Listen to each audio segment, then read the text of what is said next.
নমস্কার, আপনারা দেখছেন দ্য ইন্ডিয়ান ইনফরমেটিভ চ্যানেল। শুরু করছি আজকের আবার একটি নতুন ভিডিও নিয়ে। আজকের ভিডিওটি মূলত আপনারা জানেন যে গত দুদিন আগে চীনে যে এসসিও যে মিটিং হয়, সামিট হয়, সেখানে ভারতের প্রতিরক্ষা মন্ত্রী রাজনাথ সিং তিনি চীন ভিজিট করেন এবং সেখানে এই চীনা ভিজিটের সাথে সাথে তিনি রাশিয়ার যে প্রতিরক্ষা মন্ত্রী এবং রাশিয়ার বিদেশ মন্ত্রীর সাথে আলাদা করে একটি বৈঠক বসে এবং সেই বৈঠকে বসার পর যে ডেভেলপমেন্টটা উঠে আসছে সেটি এক কথায় বলতে গেলে ভারতের ডিফেন্সের যে প্রকিউরমেন্ট, সেই প্রকিউরমেন্টের একটা নতুন দিক খুলে যেতে চলেছে। এখন সেটি কি, তো এটি জানার জন্য ভিডিওটি শেষ পর্যন্ত দেখুন। ভিডিওটি যদি ভালো লাগে তাহলে অবশ্যই লাইক করবেন এবং আমাদের চ্যানেলটিকে সাবস্ক্রাইব করবেন। রাশিয়াতে ভারতের বিদেশ প্রতিরক্ষা মন্ত্রী তিনি রাশিয়ার প্রতিরক্ষা মন্ত্রীর সাথে বৈঠক করে যেটা এএনআই সূত্র মতে বেরিয়ে আসছে, সেটি তিনটে ডেভেলপমেন্ট উঠে এসছে। তার মধ্যে সর্বপ্রথম হচ্ছে অবশেষে যেটা জানা যাচ্ছে যে রাশিয়া থেকে কম করে 3 স্কোয়াড্রন SU-57 ভারত কিনতে চলেছে। যদিও এই নিয়ে এখনো পর্যন্ত বিশদভাবে কোনো রকম ভারত সরকারের তরফ থেকে জানানো হয়নি, কিন্তু বিভিন্ন রকম সূত্র মতে অর্থাৎ এএনআই থেকেও জানা যাচ্ছে যে ভারতীয় বায়ুসেনা 3 স্কোয়াড্রন মতন SU-57 কেনার মতন পরিস্থিতি চলে এসছে। হয়তো এবছরের মধ্যেই এই নিয়ে একটা দারুণ কিছু খবর পাওয়া যেতে পারে। এটা হচ্ছে প্রথম ডেভেলপমেন্ট। দ্বিতীয় যেটি কথা হচ্ছে সেটি হচ্ছে যে রাশিয়া থেকে R-37 যেটা কিনা এয়ার টু এয়ার মিসাইল, যেটা এই মুহূর্তে বলা হচ্ছে বিশ্বের সব থেকে আধুনিক এবং বিশ্বের সব থেকে যে সর্বোচ্চ দূরবর্তী যে ভিভিআর যে হাইপারসনিক মিসাইল, সেটি হচ্ছে R-37। সেটি রাশিয়া নাকি ভারতকে অফার করেছে। শুধু অফারই করেনি, রাশিয়া বলেছে যে এই যে ভিভিআর মিসাইল যেটি কিনা ভারতেই তৈরি করবে এবং ভারতের বিভিন্ন বেসরকারি সংস্থার সাথে তারা কথাবার্তা অলরেডি চালু করে দিয়েছে।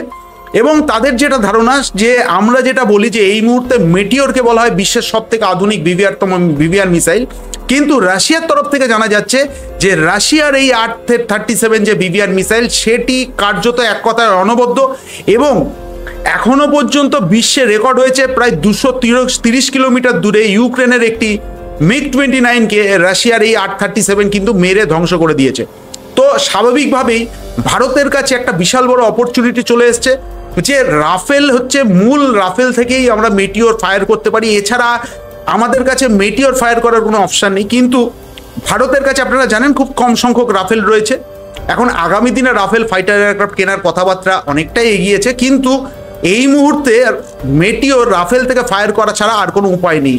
তো সেই ক্ষেত্রে SU-30 MKI এবং MiG-29 থেকে খুব সহজেই R-37 ভিভিআর মিসাইলের যে ভিভিআর মিসাইল আমরা ফায়ার করতে পারবো এবং আমরা একটা বিকল্প একটা পথ খুঁজে পেলাম এবং একটা বিশাল বড় পেয়ে যাব। স্বাভাবিকভাবেই যে এটির রেঞ্জ বলা হচ্ছে প্রায় 300 কিলোমিটার এবং এর হাইপারসনিক স্পিডে যাচ্ছে এবং এর ম্যাক বলছে ম্যাক 6।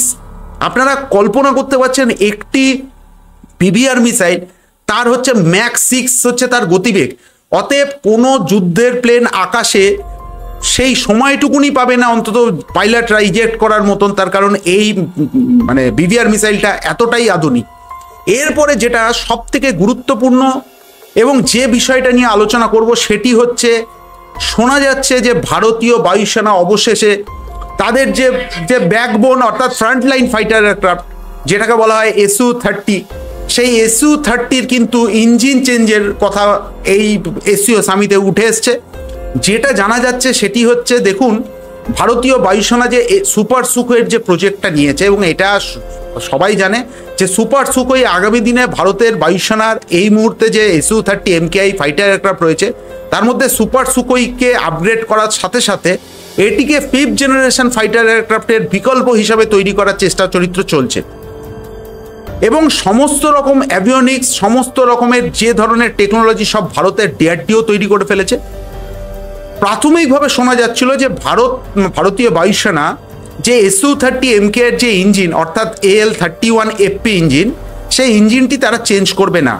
কিন্তু এই যে ভারত এবং পাকিস্তানের মধ্যে যে যুদ্ধ হয় তাতে এই ধরনের যুদ্ধ বা এই ধরনের যে পরিস্থিতি সৃষ্টি হলে আপনার কোথায় দুর্বলতা আছে সেই দুর্বলতাগুলো কিন্তু প্রকট হয়ে আসছে।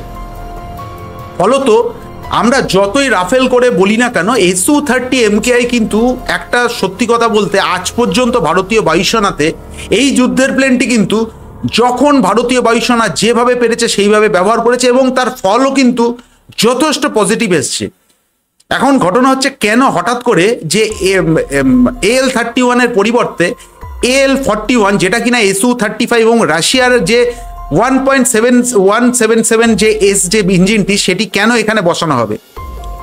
যেটা শোনা যাচ্ছে সেটি হচ্ছে, দেখুন SU-30 MKI যে ধরনের অ্যাভিওনিক্স চেঞ্জ করা হবে এবং আধুনিক যুদ্ধে যে ধরনের অত্যাধুনিক অ্যাভিওনিক্স এই SU-30 MKI-তে বসানো হচ্ছে এবং এই যুদ্ধের পরে যে যে চেঞ্জেসগুলো দরকার হয়ে পড়ছে তার জন্য যে যে অ্যাভিওনিক্স, বর্তমানে এই অ্যাভিওনিক্সগুলো কিন্তু প্রচুর পরিমাণে পাওয়ার কনজিউম করছে। আর এই পাওয়ার কনজিউম করার সাথে সাথে AL-31 যে ইঞ্জিন, স্বাভাবিকভাবে একটি যুদ্ধের প্লেনের যে পাওয়ার কনজিউম, যেখানে পাওয়ার তৈরি হয় সেটি হচ্ছে ইঞ্জিন থেকে, এবং এই যে আধুনিক অ্যাভিওনিক সিস্টেম সেগুলো প্রচুর পরিমাণে পাওয়ার কনজিউম করার সাথে সাথে ইঞ্জিনের উপরে একটা প্রভাব পড়ছে। তো ভারতীয় বায়ুসেনা ভালো রকম বুঝেছে যে AL-31 যে ইঞ্জিন, সেই ইঞ্জিনের যেটা তারা ভেবেছিল এই মুহূর্তে SU-30 MKI-কে 5th জেনারেশন ফাইটার এয়ারক্রাফটের বিকল্প তৈরি করার ক্ষেত্রে তার ইঞ্জিনটাও চেঞ্জ করা দরকার, তার কারণ অ্যাভিওনিক্সটা আপগ্রেড করার দরকার হয়ে পড়েছে। তো এই মুহূর্তে যদি এটা হয়ে থাকে তবে SU-30 MKI-এর পুরোপুরি একটা ফুল প্যাকেজ নিয়ে আসতে চলেছে। শুধু যে অ্যাভিওনিক্স চেঞ্জ হবে না, শুধু রেডার চেঞ্জ হবে না, এখন শোনা যাচ্ছে তার ইঞ্জিনও চেঞ্জ হতে চলেছে। এবং যেটা খুব সিগনিফিক্যান্ট ব্যাপার সেটি হচ্ছে যে AL-31 যে আফটার বার্নার নিয়ে যেটা বেরোচ্ছে সেটি হচ্ছে 125 কিলো নিউটন থেকে 126 কিলো নিউটন, কিন্তু রাশিয়ার যে এই নতুন ইঞ্জিন যেটা কিনা SU-30 ইঞ্জিনের যে চেঞ্জেসের কথা বলা হচ্ছে সে কিন্তু প্রায় 147 থেকে 150 কিলো নিউটন আফটার বার্নার দিয়ে থ্রাস্ট উৎপন্ন করছে একটা সিঙ্গেল ইঞ্জিনে। অতএব দুটো ইঞ্জিন মিলিয়ে কিন্তু প্রায় 300 কিলো নিউটন থ্রাস্ট উৎপন্ন করতে চলেছে। এক্ষেত্রে ভারত সরকার, ভারতের DRDO বা ভারতীয় বায়ুসেনার যা যা রিকোয়ারমেন্ট আছে সেই রিকোয়ারমেন্টগুলো কিন্তু খুব সহজেই SU-30 MKI-এর মধ্যে ইনস্টল করা যাবে। তার কারণ যে পাওয়ারের যে সমস্যাগুলো ছিল সেই সমস্যাগুলো অনেকাংশই দূরীভূত হবে। সব থেকে বড় ব্যাপার হচ্ছে SU-30 MKI যে ম্যানুভার করার ক্ষমতা, সেই ম্যানুভার করার ক্ষমতা কিন্তু অনেকাংশেই বৃদ্ধি পেয়ে যাবে। এবং যেটা শোনা যাচ্ছে ফুল প্যাকেজ নিয়ে SU-30 MKI যেটি সুপার সুকোই হতে চলেছে সেটি একটি ফুল প্রুফ একটি 5th জেনারেশন ফাইটার এয়ারক্রাফটের বিকল্প হতে চলেছে। আপনারা জানেন ভারতের কাছে কিন্তু প্রায় 270-এর উপর SU-30 MKI আছে, সেগুলোকে মডার্ন অ্যাভিওনিক্স এবং মডার্ন যেমন মিসাইল অ্যাপ্রোচ ওয়ার্নিং সিস্টেম, এছাড়া লেজার ডেজিগনেশন পড, এছাড়াও আরও আধুনিক অনেক রকম যে মিশন কম্পিউটার, সেই মিশন কম্পিউটারের মধ্যে অনেক কিছু আধুনিক অ্যাভিওনিক্স বসতে চলেছে যেটা কিনা SU-30 MKI-কে একটি অত্যাধুনিক যুদ্ধের প্লেন তৈরি করতে চলেছে। আপনারা হয়তো আগামী দিনে আমরা যেটা বলি এই মুহূর্তে আমাদের কাছে রাফেল সব থেকে আধুনিকতম ফাইটার এয়ারক্রাফট, হয়তো আর 3 থেকে 4 বছর ভারতীয় বায়ুসেনা যে সুপার সুকোই প্রজেক্ট নিয়েছে এটি কিন্তু রাফেলের থেকে কোনো অংশে কম হবে না, বরঞ্চ এমন অনেক জায়গা আছে যেগুলো কিন্তু রাফেলকে সে এক্সিট করে দিয়ে চলে যাবে। তার কারণ আপনারা জানেন যে SU-30 MKI-তে কিন্তু বিরূপাক্ষ রাডার বসতে চলেছে যার রেঞ্জ কিন্তু প্রায় 400 থেকে 450 কিলোমিটার দূর থেকে ট্র্যাক করতে পারবে, এবং একটি 5th জেনারেশন ফাইটার এয়ারক্রাফটে কিন্তু 200 কিলোমিটার দূর থেকে ট্র্যাক করতে চলেছে। তো এই যে SCO সামিটে যে ভারতের প্রতিরক্ষা মন্ত্রী গেছে এবং সেখানে যে ডেভেলপমেন্টগুলো উঠে এসছে এটা যত তাড়াতাড়ি পারবে ভারতীয় বায়ুসেনার করা উচিত, তার কারণ স্কোয়াড্রন স্ট্রেন্থ এমনি কমে গেছে।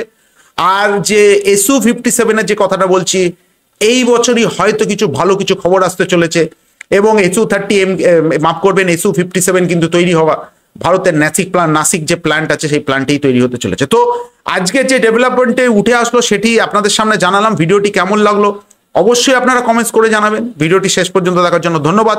জয় হিন্দ।